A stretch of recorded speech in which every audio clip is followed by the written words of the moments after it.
Hey, it's News from Heaven, and I'm pumped today to be talking to you about why spirits try to make you upset.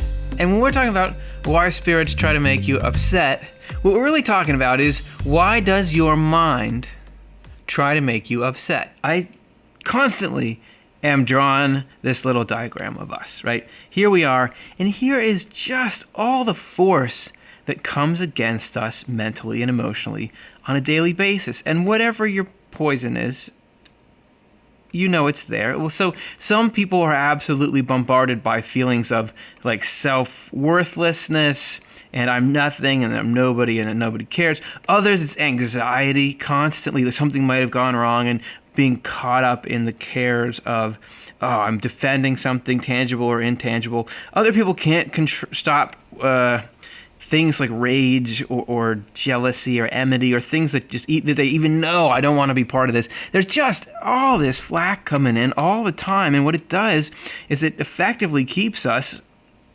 sometimes for huge portions of our life, in this negative state, in this sort of agitated, unhappy state of life. Why does your mind do that? What does it get out of that? There's just this little piece of matter inside your skull. It's just constantly, deviously, cleverly, persistently trying to keep you unhappy. What's going on with that? Well, let's see what Swedenborg had to say about it. This is fresh out of his Journal of Spiritual Experiences, and I was reading through this the other day, and I saw these couple numbers here, and I thought, I've got to talk to the people. The people have got to hear about this. Actually, we're going to take a detour to start, because this number is fascinating as well. And they're just little bite size. Look, that's the whole thing. Look, one entry, 1748 on the 17th of June. What was going on in the spiritual world then that's true of how it is now, and what's the relevance to the way that we're conscious in the current time? About speaking at times outside of the group. What a beautiful title. This is him titling stuff to himself, by the way. So you're going to get these sort of, what's he referencing? What's he talking about? And it's him straddling the two different worlds, like a foot on either side of the tectonic plates. So what's he mean by this? We're looking at speaking at times outside of the group. At times I've been in conversation, and the others spoke without my taking in what they were saying, as is happening now. Bam, we know it's current. By the way, these others, we're talking about spirits here. He doesn't really report on his dealings with people, even though he was still having them. This is the slice of life that he sees, that he says is affecting all of us right now, even though we're not aware of it acutely like he is. You're certainly aware of its effects, and it could well be that those effects are the very things causing this deluge of negativity. So that's what he focuses on. These others are spirits, and that will become very clear as we move through. So we've got these spirits, right? And they're talking to Swedenborg. And by the time Swedenborg was here at 2341, there is so much of this interaction for him that he can even, a spirit's talking to me. I'm not really tuned in to what they're saying. Somehow they're talking, and it's just kind of flowing around. Swedenborg is not really picking up what they're putting down. What does it mean? And again, sorry, I'm just going to have to keep talking about this first sentence, because maybe you saw this title or you clicked on it and you thought, that's weird, and I started off and like, it really is as weird as it sounds. Yeah, I get it, spirits and those kinds of things. But the phenomenon of somebody talking at you or with you, and you're just not clicking, you're just not picking up what they're putting down. Oh, did I use that again? That's something that occurs all the time, everywhere, for everyone. And are we going to get to peer in and see the psychological, spiritual, the mechanics behind why does that happen? That is not weird and niche. That is everywhere. This is a sign. So what is it for Swedenborg with these spirits that he wasn't really tuning in? This is a sign that at the moment, that moment, one is not speaking in that group, but with a different society of spirits. For one who is in a group hears what is being said. So there's these spirits, let's call them group one, and they think we're talking with you, Swedenborg, but Swedenborg is actually, because of the way spiritual distance is, he is actually not with them. He's actually with this other, with spirits. Spirits 2, the movie. He's with them, but he didn't even, it's subtle enough that he didn't even realize, except by noticing, I cannot get what these ones are saying. It must be that actually where I am is here. And what does it mean to be somewhere spiritually? It's really about love and what you care about. That these spirits, Swedenborg is just not on an emotional level with them. What they stand for does not resonate with him. That he's actually over here and realizing, no, this is where I've got to go. For one who is in a group hears what is said. One who speaks but not paying attention to the things being said in reply is speaking with spirits farther away from the group. So from the way the speaking is being received, one can even judge whether one is in the group or outside of it, or nearer or farther in between. This is like a miniature spiritual science experiment, because he's saying, look, I can talk, and by the way this communication is going, I can know, well, actually I'm over here, or he was saying downstream, maybe there's spirits 3 here. I can know what my relationship is to all these other beings that do influence consciousness. But how connected am I to them? And does this apply to why can you be in a group of people in a room and just, I'm saying something and nobody's getting it? Because you can be in totally different places. With spiritually, all that really means, even though it has all this weird frills around it, is you don't love the same things. And you don't understand the world in the same way. So it's hard to get that connection. That was a detour. It's a relevant detour, but a detour nonetheless. Hope you enjoyed it. I certainly did. Now, this is where we get to what the people have been asking for. Why spirits try to make you upset. If you think about the tenacity with which your mind attacks your happiness, this is something that has absolutely perplexed me for years and years and years now, of dealing with depression, all this kind of stuff. What is going on here? And this is a fascinating account of just why it seems like these dark clouds are, we have to pull you back down. It definitely seems like sometimes there is this deliberate sabotage of your mood when you're feeling good. Like we know it in people that somebody will try to pull you down because they're jealous of you or something, or they don't like it when other people are happy. But your own mind seems to take these targeted shots at you to like, but wait, remember this thing when you're feeling good, or wait, think about this thing. What is the spiritual matrix that explains that? About a restful state and the enkindled anger of evil spirits. Now I could see a play in 3 acts entitled that. I had been brought into a restful state after a deep afternoon sleep. Swedenborg took a nap. And on awakening, I felt a wave-like motion near my feet, which was trying to rise up, but could not, no doubt, because I had been brought into a restful state, that is, among those who are in a restful state, and perceive the gang of spirits underneath them as a turbulent ocean. If you're looking at how connected is the spiritual world to how you feel and your daily head weather, when Swedenborg says, I was asleep and then I woke up and I was in a restful state, there's no such thing as an isolated state of mind or of emotion that you're just generating from inside. That has to do with this spiritual movement we were talking about up there, that Swedenborg had actually been, even though his body is in the bed wherever he napped in his little 18th century bed, his spirit is among restful spirits. And it's the shared aura that these get from their connections to the higher thing, which eventually goes back to the one source of everything, which is God. And him being present with them is what allows that feeling, that state to be with him. And as he's in that state, he can feel that relative to this, whatever spirits are causing this wave emotion down here, he's with a group of spirits that can just see that this is a negative energy. You can tell the gang of spirits, you can tell that these are probably not people you want to hang out with.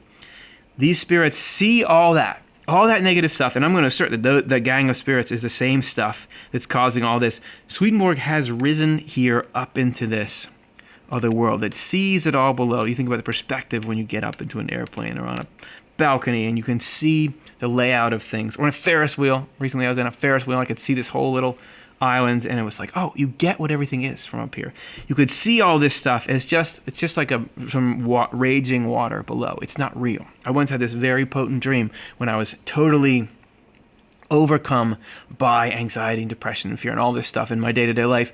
I remember having this dream that near the end of it, I could see my fears and things as these waves that were coming at me.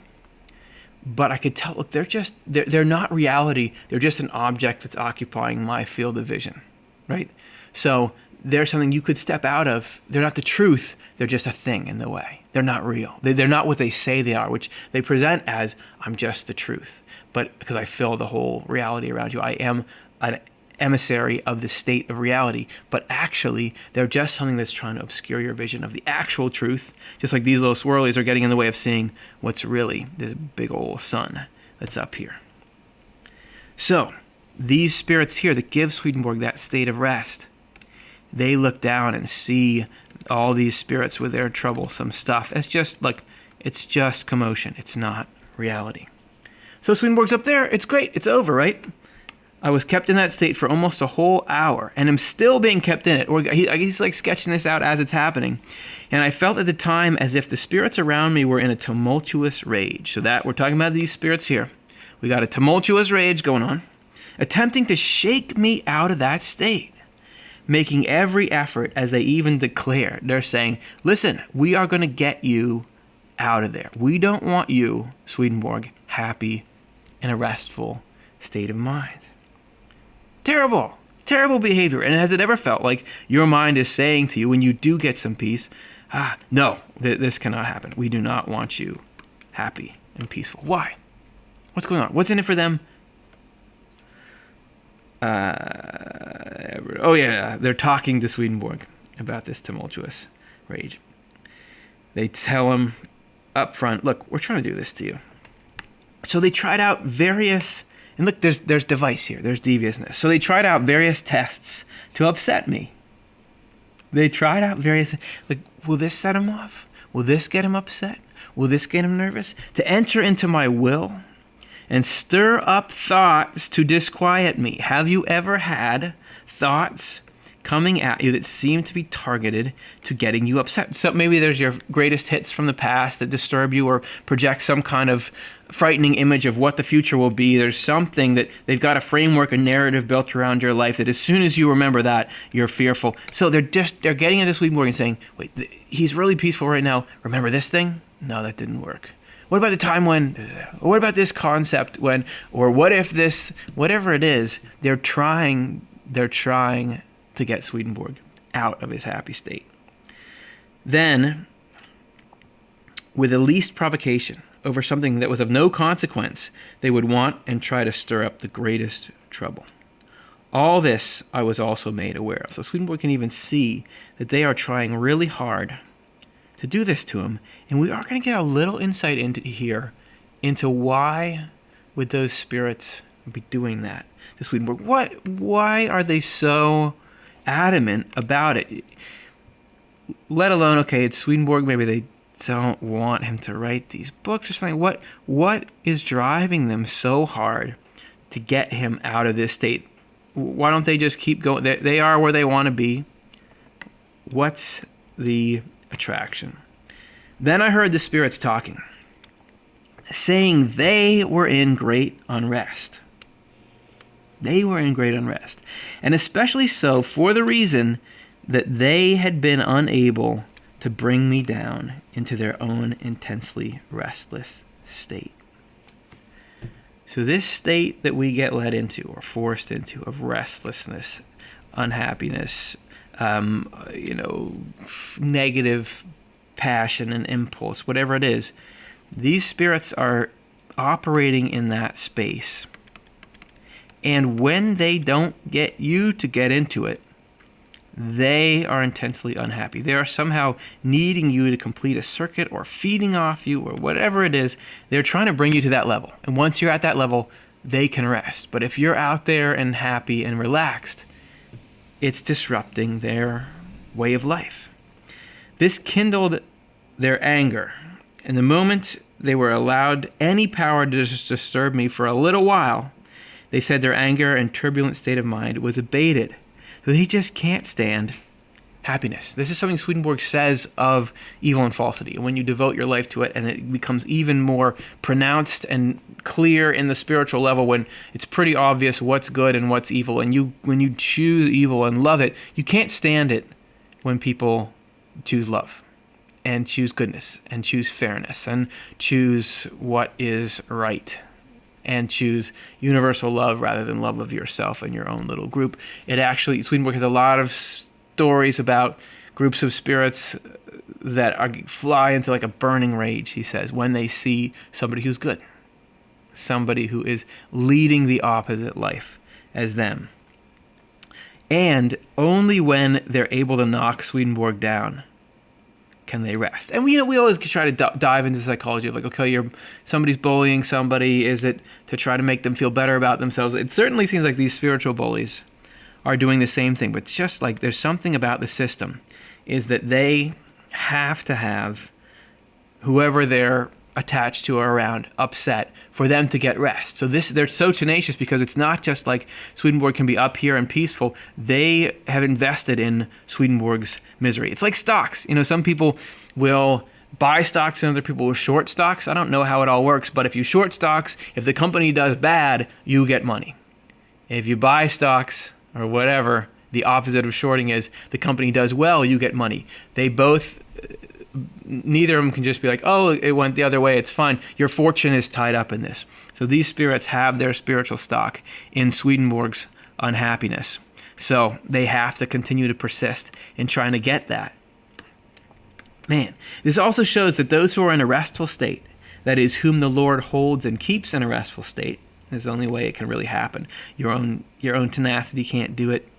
Getting gratification of your passions can't do it, cannot be affected at all by evil spirits in all their efforts, and that they should flee away from them entirely, for they perceive the restless gang as a turbulent and raging sea, which they flee. And I would say that when these negative thoughts and feelings approach us, the thing I used to always do, and I still do now, it's very easy to slip into this, is engage with them and try to figure them out and listen to what they say and take it seriously and think you can fight your way out of it, that just leads to tangle. The more you can say, from the wisdom of these little guys over here, look, that stuff is below you.